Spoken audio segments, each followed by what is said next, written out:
Without God, you cannot make it through life. Kahit anong amount ng accomplishment, kung wala ang Diyos, hindi mo kaya. Kahit gano'ng kataas ang iyong pinag-aralan, kung wala ang Diyos, hindi mo kaya. At kahit gano'ng kadaming experiences ang naramdaman mo, naranasan mo, gano'ng karaming wisdom ang iyong natutunan dahil sa age na meron ka ngayon, hindi tayo darating sa tagpo ng ating buhay na masasabi nating hindi natin kilala ang Panginoon. Unfortunately for some, unconsciously, sinasabi natin na talagang in essence, hindi na natin kilala ang Panginoon. Siguro dahil sa taas ng pinag-aralan, sa dami ng pera sa bank account, masyado ka lang sigurong masaya. Kaya minsan, yung bagay na ginawa ng Diyos sa buhay natin ay hindi na natin maipagpasalamat sa Kanya. Hindi ako nandito para husgahan ang bawat isa. I'm just here to remind each and every one of you that everything you have right now comes from the Lord. Your wealth comes from the Lord, and even your ability to acquire that wealth came from the Lord. Walang bagay sa mundong ito na hindi galing sa Panginoon. Even the breath that we breathe, the life that we live, the skills, the personality that you have, lahat po yan ay galing sa ating Panginoon. Maraming tao sa mundo ang nakakalimot kasi sila'y bulag sa katotohanan na akala nila kaya sila mayaman dahil sa kanilang galing. Akala nila kaya well-off, maayos ang kanilang buhay ay dahil sa mga experiences and things that they've done. And kasama ang lahat ng bagay na ito sa mga pagpapalang ibinigay ng ating Panginoon. Pero wag na wag tayong mabubulag po sa katotohanan na kung hindi dahil sa tulong at awa ng Panginoon. That if it had not been for the grace of God, hindi tayo makakasurvive sa mundong ito. So naniniwala ako that through this message, ibabalik muli ng Panginoon yung pananaw at paningin na ninakaw ni Satanas sa atin. I believe that somebody will get their vision back tonight.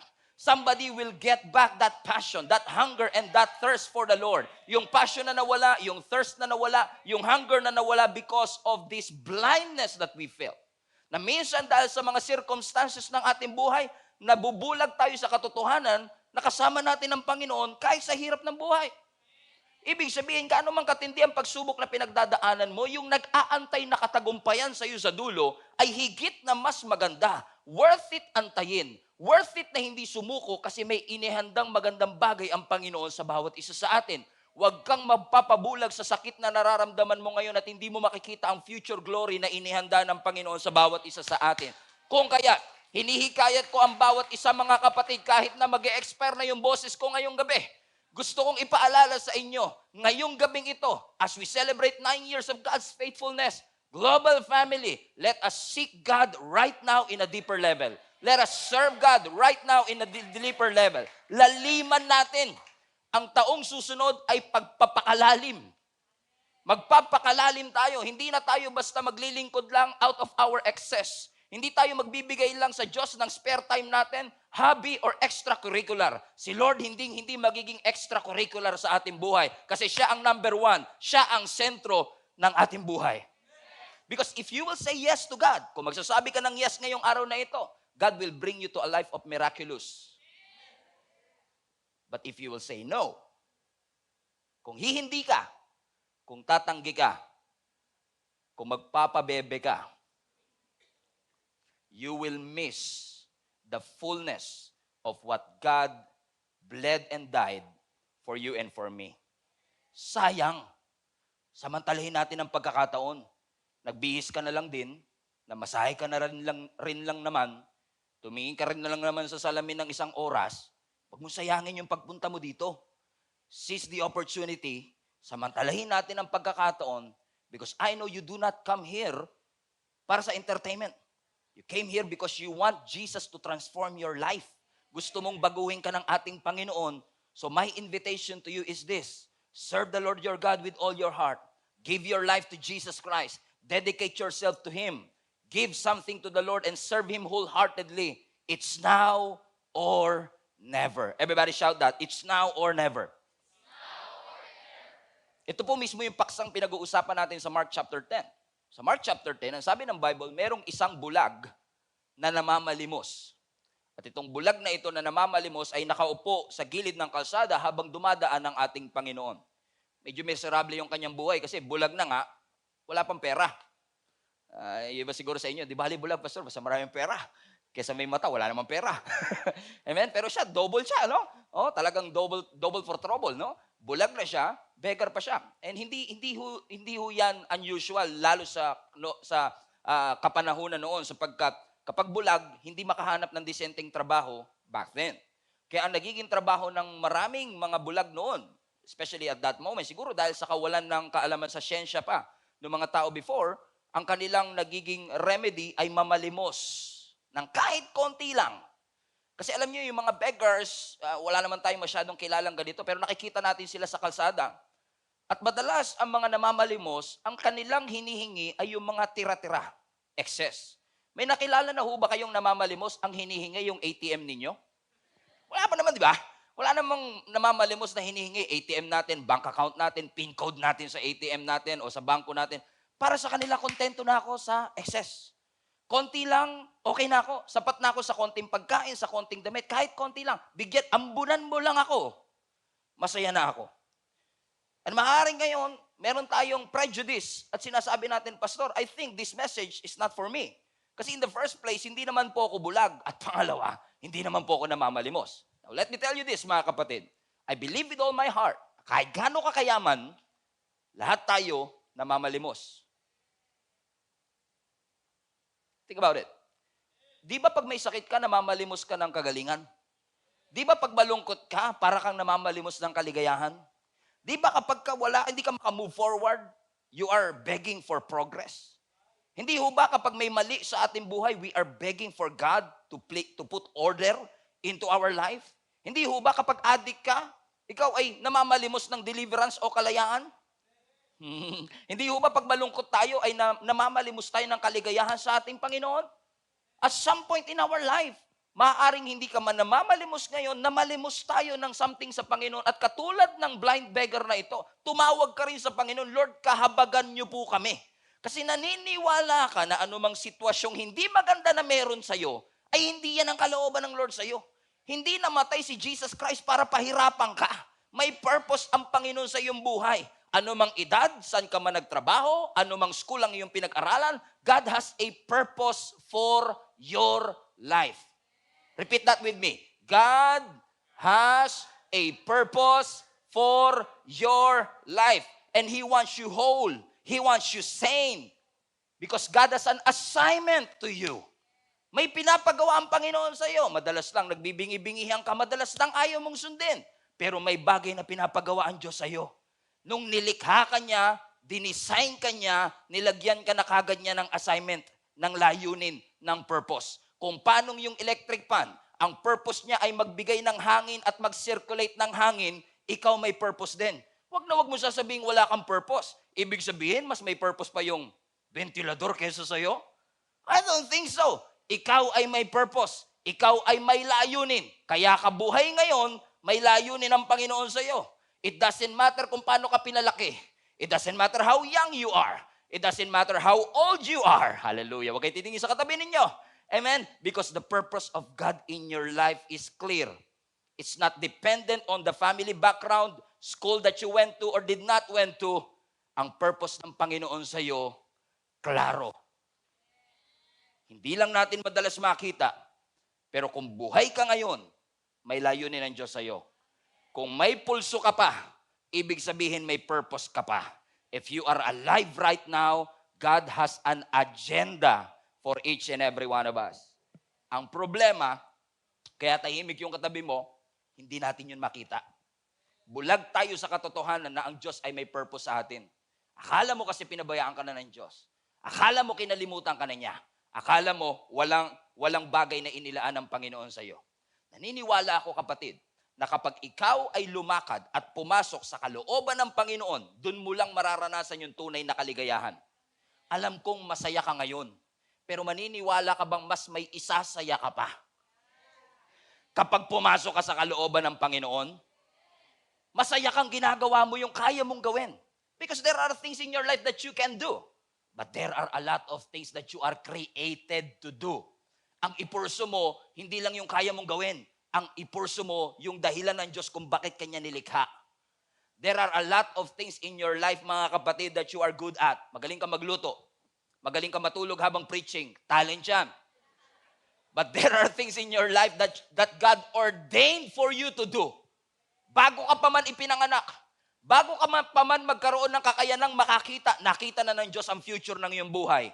Aran sabi niya, you are a child of God and I have a purpose in your life. Again, the problem is, do you not see it? Do you not perceive it? Hindi mo ba nakikita ito? Kasi kung titingnan nyo yung binabasa nating Mark chapter 10, kung ikaw ay babalik lang ng 2 chapter pa. So Mark chapter 10, then Mark chapter 9. Sino sa inyo naniniwala, bago 10, 9 muna. Wow, what a revelation. At bago 9, 8 muna. Yun talaga, kinilabutan na kayo doon. Kung titingnan nyo at pag-aaralan nyo ang Mark 8, basahin po ninyo ito pag uwi ninyo sa bahay. Makikita kayo na may isa pang kwento ng isa pang bulag. Napakalaganap kasi ng pagkabulag at that time. Sabi ko nga sa inyo, siguro sa kakulangan ng kaalaman nila sa siyensya, kaya para bagang ang daming bulag at that time. Ito yung bulag kung saan, alam niyo, dumura ang ating Panginoong Yesus, gumawa ng putik, nilagay sa kanyang bibig at yung pagdilat niya, malabo. Siguro dahil sa putik. Nakakita siya ng trees and all, and then unti-unting luminaw.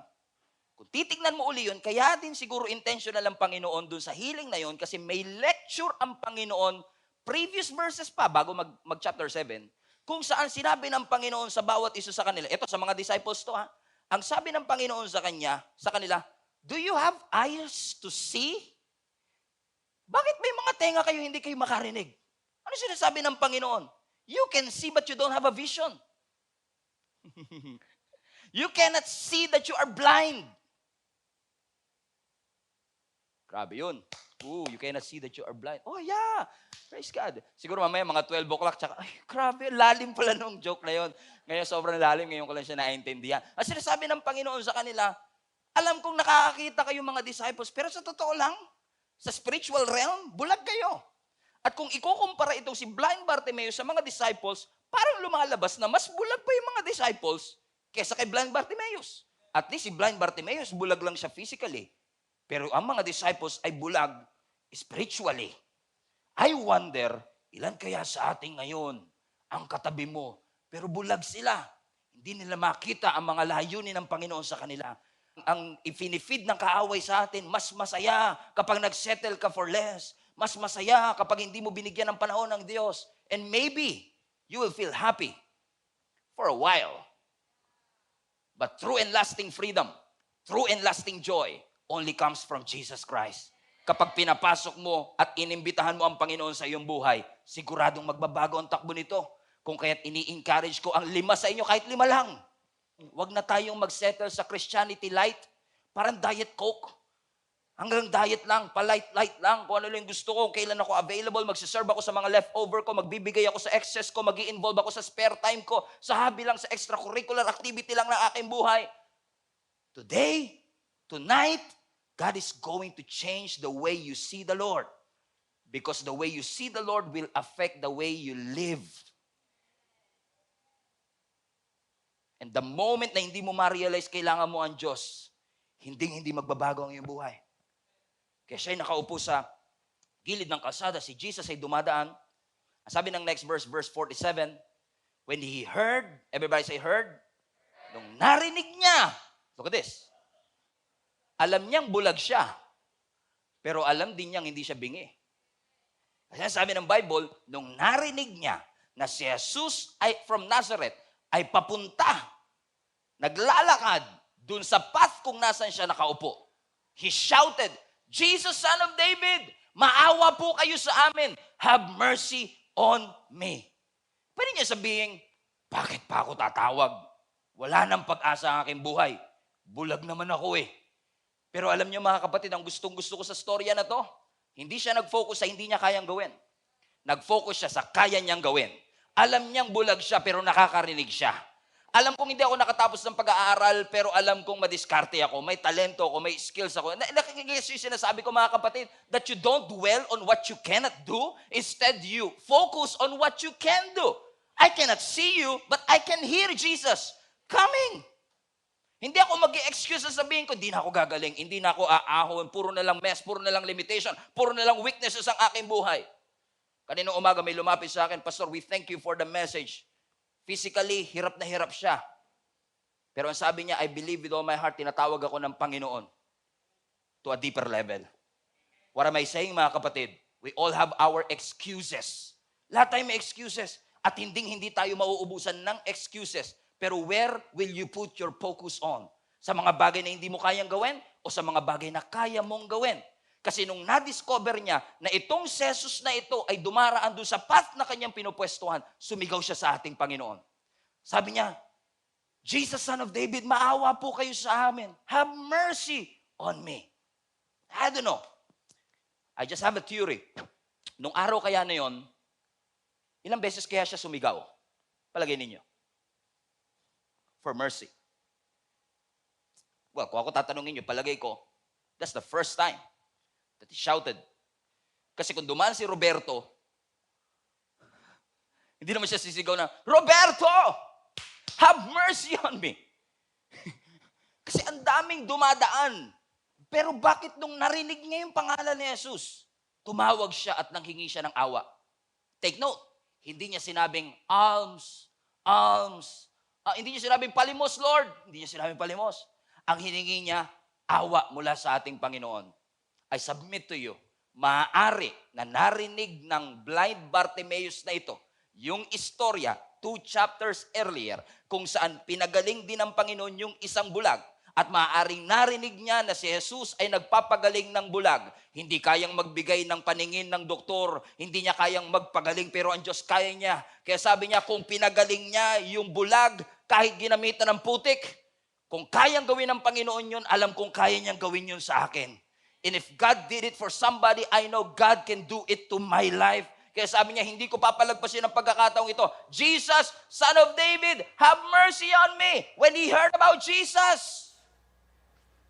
Kasi sino sa inyo agree, mga kapatid, there is something about that name, Jesus, na kapag naririnig mo, parang ini-ignite ang iyong puso at parang nawawarm ang inyong heart. Correct? Everybody say Jesus. Sabi niyo, Stephen. O diba, walang dating? Because there is something about the name of Jesus. Because the name of Jesus itself means Savior. Everyone needs saving. Everyone needs Jesus. Everyone needs deliverance. Kaya every time na maririnig natin yung pangalang Jesus, bulag ka man, bingi ka man, dumb ka man, may sakit ka man, there is something about the name of Jesus that brings hope to us. Nagbibigay ng pag-asa, nagdadala ng pag-asa sa bawat isa sa atin. At hindi mo matatawag ang pangalang Jesus hanggat hindi mo inaamin na meron kang pangangailangan. At si Jesus lang ang tanging kailangan mo. Kapag meron kang Jesus sa buhay mo, you have all that you need. At magiging totoo lang si Jesus kapag naging totoo ka na kailangan mo siya. Hindi mo siya matatawag na Savior hanggat hindi mo nare-realize na makasalanan ka at hopeless ka at kailangan mo siya para iligtas ka. Hindi mo siya matatawag for healing kung alam mo at hindi mo inaamin na may sakit ka. Because most of the time kapag may sakit tayo, we are trying to hide it. Nahihiya tayo sa sasabihin ng ibang tao, but you cannot fix it if you always hide it. You have to expose it to God at sabihin mo sa Panginoon, Lord, I need help. Alam kong ako ang madalas tumutulong sa iba, ako ang inaasahan ng aming pamilya, but if truth be told, Panginoon, alam mo, maraming mga pagkakataong hindi ako nakakatulog kasi ako mismo kailangan ko ng tulong. How many among you can relate, mga kapatid, na lahat tayo kailangan natin ng tulong? So he shouted. Sabi niya, Jesus, Son of David. Oh, hold on. When he heard about Jesus, he shouted. Alam kong bulag ako, pero hindi ako pipi. 5 senses ba to, Pastor? 3 na. Amen? Amen? Alam niya, kaya niyang magsalita. Hindi siya nag-dwell sa hindi niya kayang gawin. Alam ko, kaya kong sumigaw. Kaya sabi ng scripture, he shouted. Sabi niya, Jesus, Son of David, and loud. Everybody can hear it.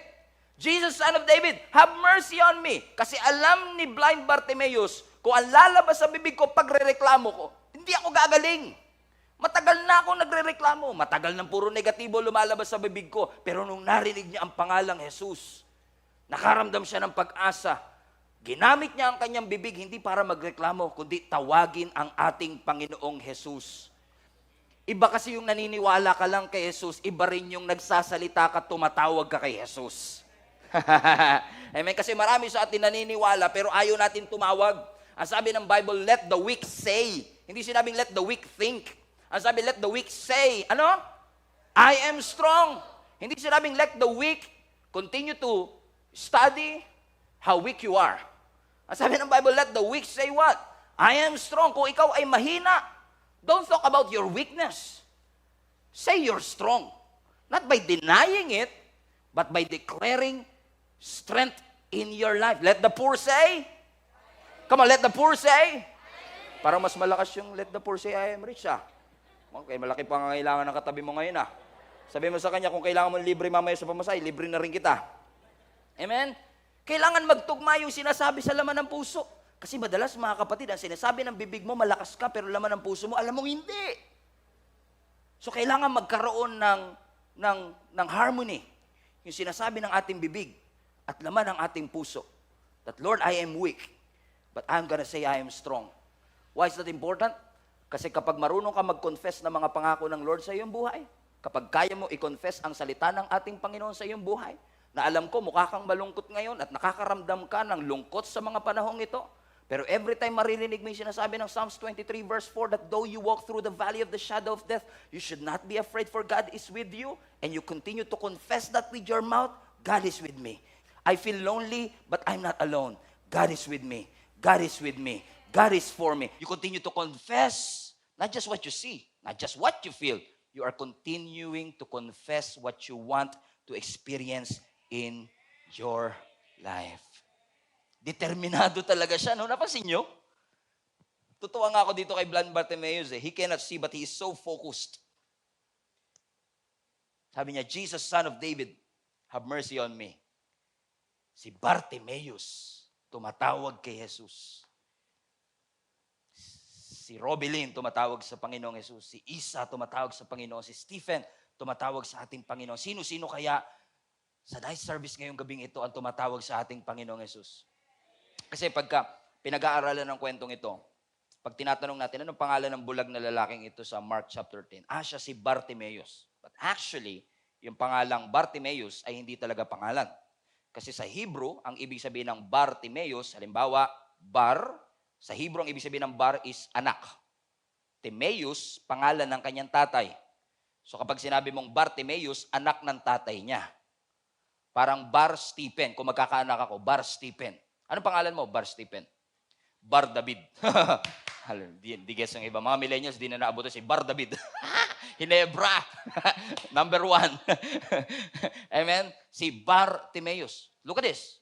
So yung anak ni Timaeus, tumatawag sa anak ng Diyos at humihingi ng konting awa. Have mercy! Please! Kaawaan niyo po kami. At maaaring hindi ka sumisigaw ngayon, pero ang puso mo kanina pa gustong sumigaw.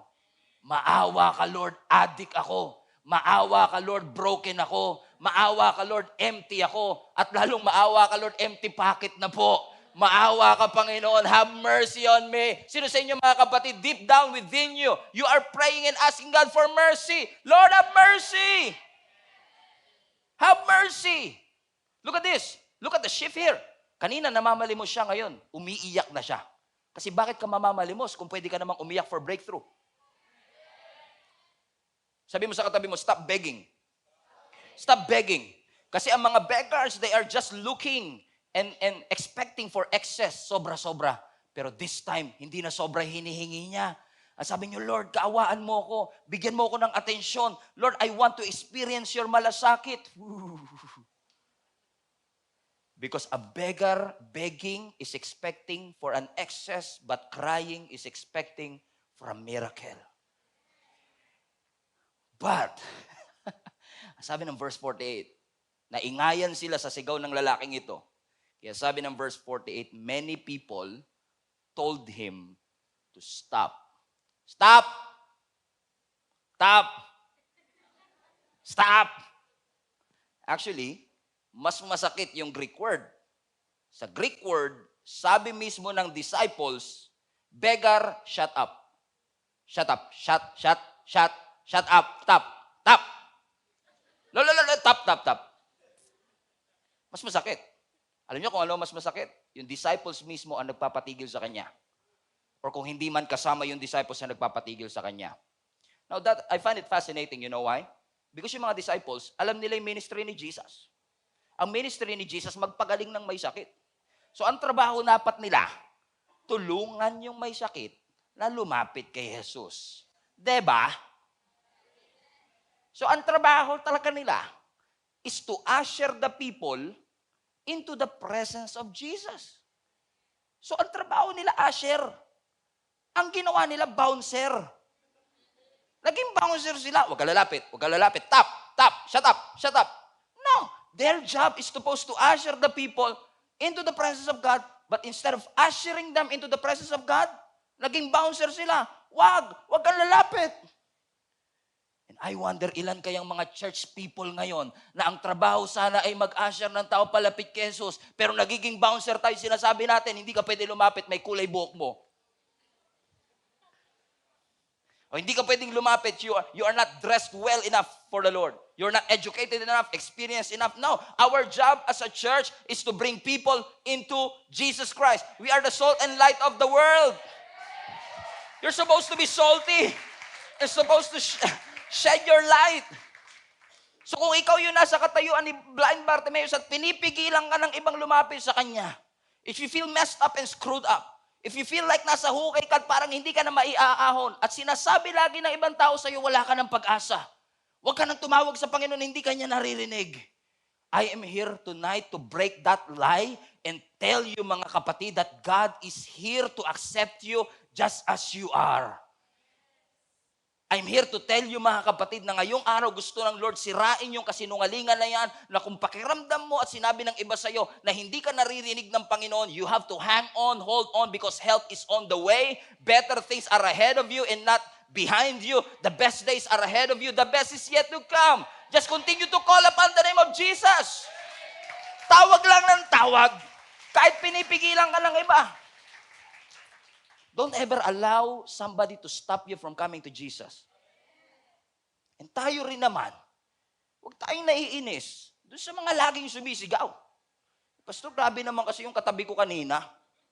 Nagpa-piano pa lang. Piano! Isabay mo naman sa drums para ingay. Kanina, Pastor, yung kamay niya, pang-4 na upuan yung sakop eh. Kanina pa ako, maano na ako, may COVID pa eh. Minsan naiinis ka dun sa mga taong hindi mo kasing ingay. Kasi pag nasa church sila, ang ingay nila, no? Pero ang totoo, hindi mo sila maiintindihan. Kasi maaaring pumunta ka rito, lagnat lang yung problema mo, siya tinaningan ng doktor. Hindi mo siya mapipigilan sa desperation and persistence niyang lumapit at sumigaw sa Panginoon dahil hindi mo alam yung depth ng pinagdadaanan niya. Kaya pwede ba nating, let's normalize in this church. Wow, millennial. Let us normalize in this church, mga kapatid. Iba talaga kapangyarihan ng third service. Let us normalize in this church, mga kapatid, na kung meron mang taong tumatawag sa Panginoon, kahit gaano sila kaingay, kahit gaano sila kalikot, just let them be. Just let them be. Don't ever stop them from coming to Jesus Christ, katulad ng mga disciples na ito. So many people told him to stop. But look at this. Ito yung sinasabi ko sa inyo, pag desperado, di mo mapipigilan eh. But he shouted even louder. Son of David, have mercy on me. Sabi, stop eh. Nilakas mo pa. Alam mo kung yung Bible may volume, kahit 2,000 years ago pa siya nangyari, I can hear him crying. Have mercy on me. Nilalakas niya talaga. Now, one question, ba't niya nilakas? Dahil ba maraming tao?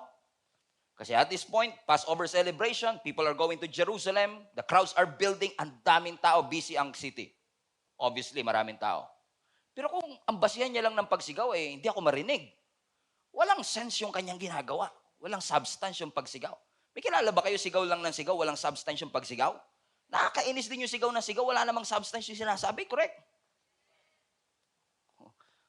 Tatakot kayo, katabi nyo, asawa nyo, no? Pastor, to sigaw ng sigaw, walang substance sinasabi. Pinagbibintangan ako, may babae daw ako. Di naman. I don't think dahil maraming tao. Baka kaya malakas ang sigaw niya, bingi si Jesus? Obviously not. Hindi siya sumisigaw ng malakas dahil bingi ang ating Panginoon. I submit to you.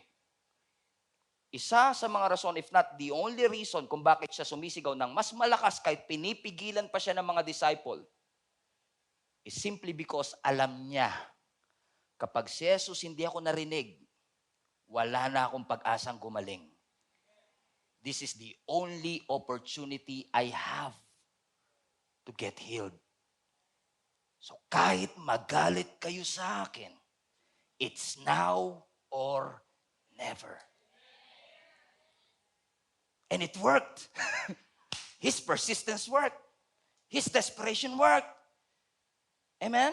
Kasi para sa kanya, this could be his only chance para ma-meet ng Panginoon. And I'm telling you mga kapatid, this service could be your only chance to get your life back together. Huwag niyong asahan ang bukas. Bukas na ako magbabago. Bukas na ako magkukumit.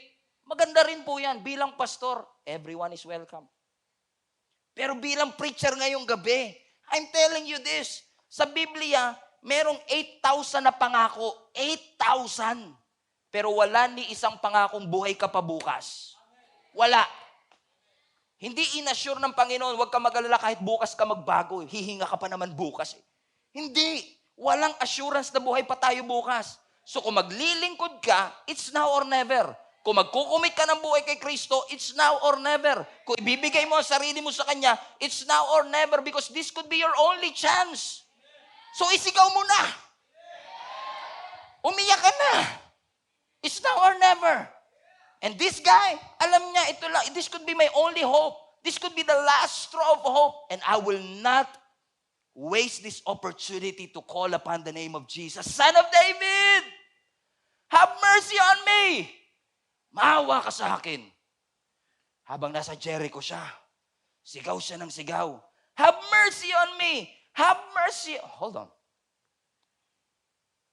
May naalala ba kayong sumigaw din tapos nasa Jericho?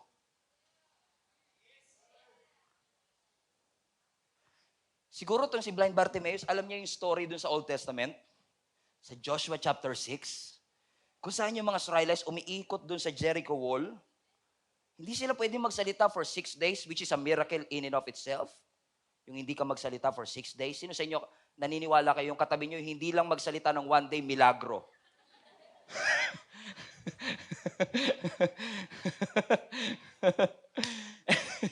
Biro lang, kayo naman. Ang matindi nun, Brad, meron pang mga babae dun sa hindi rin nagsalita. Another miracle. Brad. Mamaya mga 9 o'clock gets yan. Hindi ka makapagsalita is already a miracle. And after 7 days, sabi ng Bible, now it's time for you to shout. Shout as loud as you can, for I have delivered Jericho into your hands. Ah! Alam niya yung storya na yon. Na alam niya, yung naaalala niyang huling sumigaw sa Jericho, napabagsak yung wall, nakaranas ng milagro. So ngayon, hindi ko papalagpasin ang pagkakataong nasa Jericho ako, sisigaw ako as loud as I can, kasi kung naranasan nila yung milagro, pwede kong maranasan ang milagro ngayong araw na ito.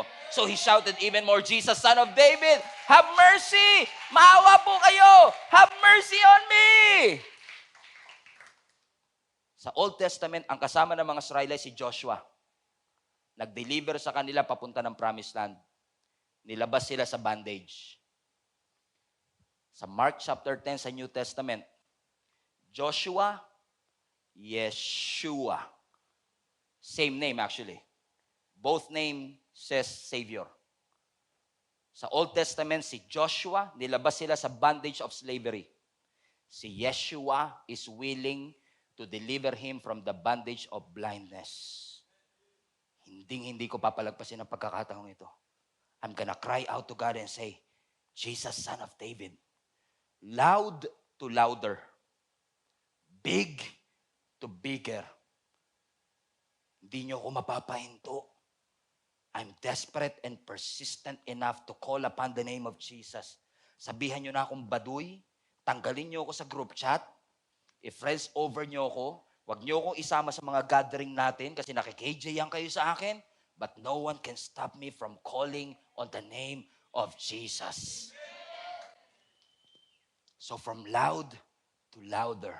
Sino sa inyo naniniwala mga kapatid that God is going to, Tagalogin ko na lang, iaangat ng Lord, mas maganda to, iaangat ng Lord ang level ng buhay mo ngayong taon. Sino sa inyo naniniwala? Iaangat ng Lord. And that's why we are celebrating tonight. Kasi gusto ng Lord, alam nating lahat, pinalaki ng Lord ang Kamanaba, pero papalakihin palalo ng Panginoon ang Kamanaba. In fact, we were supposed to do this anniversary on 2 service lang. Pero kung lahat kayo ilalagay namin sa second service, hindi na rin kasya talaga. And we thank the Lord for this opportunity na meron tayong 6 p.m. service kasi yung big naging bigger. Amen? Because today, I believe with all my heart that God is going to expand, grow, make us not just large, but larger. Sino sa inyo naniniwala maraming na mangyayari sa inyong buhay? Bigger, greater, richer. Amen? Ang gagawin ng Panginoon sa atin. And you know what? Dahil hindi siya huminto, and I will close with this, ang sabi ng verse 49, Jesus stopped. Jesus stopped. Kung alam nyo lang yung theological tension sa part na yan, how could Jesus, the creator of the universe, could stop? But He did. He stopped. Ginawa niya na yan many times. Huminto siya dun sa bleeding woman. Huminto siya sa Gentile woman. Hinintuan niya yung prostitute sa Luke 7. Huminto siya para kay Zacchaeus. And if He can stop for these sinners, He can stop for you.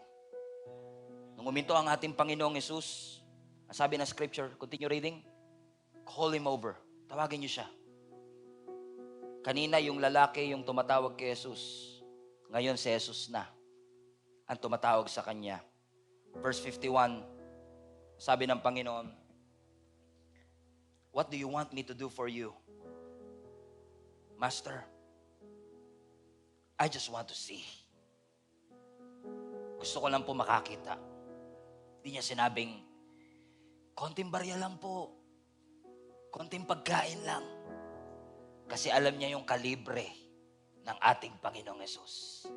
Hindi lang limos ang kayang ibigay nito, hindi lang tinapay ang kayang ibigay ng Panginoon. Kaya niya akong bigyan ng bagay na hindi kayang ibigay ng iba sa akin. At kayang ibigay ng Lord yung totoong kailangan ko. Gusto ko lang makakita. Pwede sabihin ni Jesus na, pwede bang limos na lang? Hindi pwede. Actually, kaya ka bulag, makasalanan yung mga ninuno mo. You don't deserve this.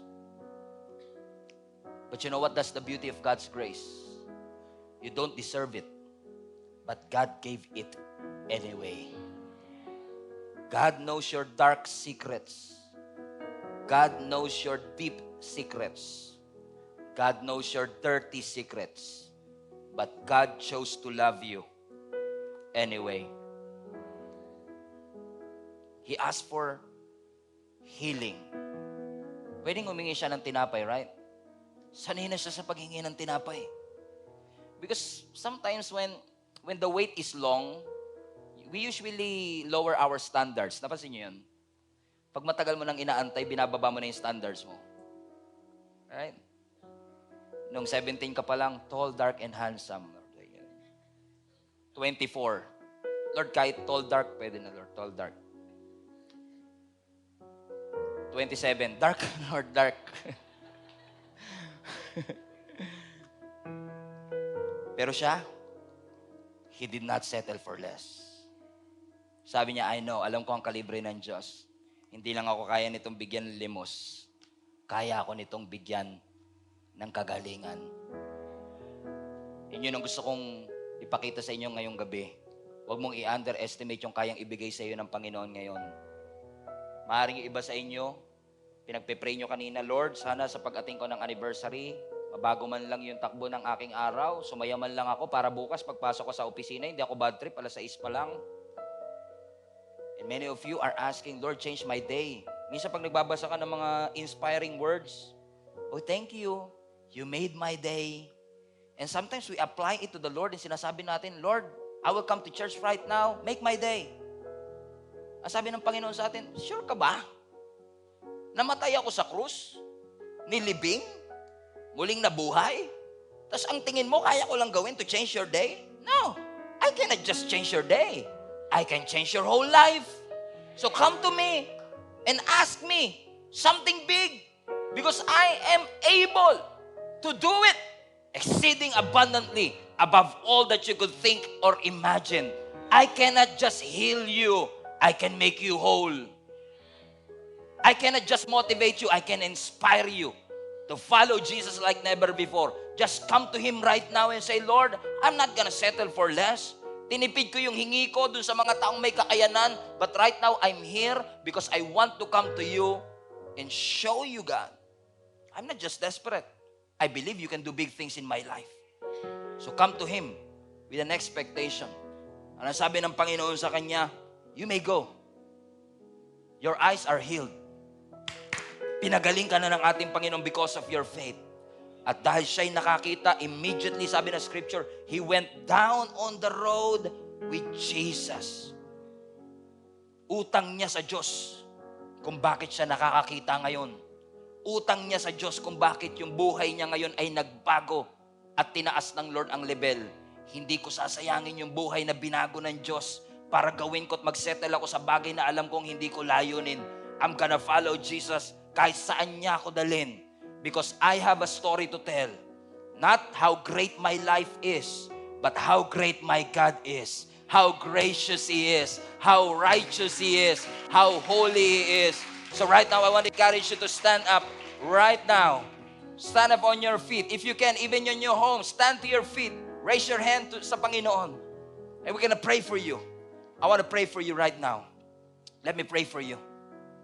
With our arms, Lord God, stretched wide. For those people, Lord God, who have already heard this message and those who are listening to this message for the very first time, I know this is a brand new experience that you are creating right here and right now. You are reminding us that only you can turn the ordinary to extraordinary, that you can turn our mess into a message, a test into testimony, a trials into triumphs. So, Lord God, we come to you with a big expectation, knowing that you are able to do exceeding abundantly above all that we could imagine or think. So tonight, we come to you, Lord God, and asking not just for you to change our day, change our lives, Lord. Baguhin mo ang aming buhay. Itaas mo ang level ng aming buhay. Sa lahat ng mga tatay na narito ngayon, Lord God, na hindi nila inaamin na sila'y pagod na at sila po, Panginoon, ay nangangailangan ng tulong. Meet them, Lord God, right where they are. Kausapin mo at yakapin mo ang kanilang puso. Sa mga nanay, Lord God, that appeared to be strong, but that deep down within them, nagbo-worry po sila sa kanilang future. Kausapin niyo po sila ngayon. For those young adults, Lord God, na nagwo-worry sa kanilang future, nagwo-worry kung makakapag-asawa pa sila o hindi, magwo-worry sa kanilang future, sa kanilang buhay, Lord, i-comfort niyo po sila right where they are. Tanggalin niyo po yung anxiety, depression, fear na kanilang nararamdaman and meet them right where they are right now. It's now or never, Lord God. That's why we come to you with a confident expectation that something good is going to happen into our lives.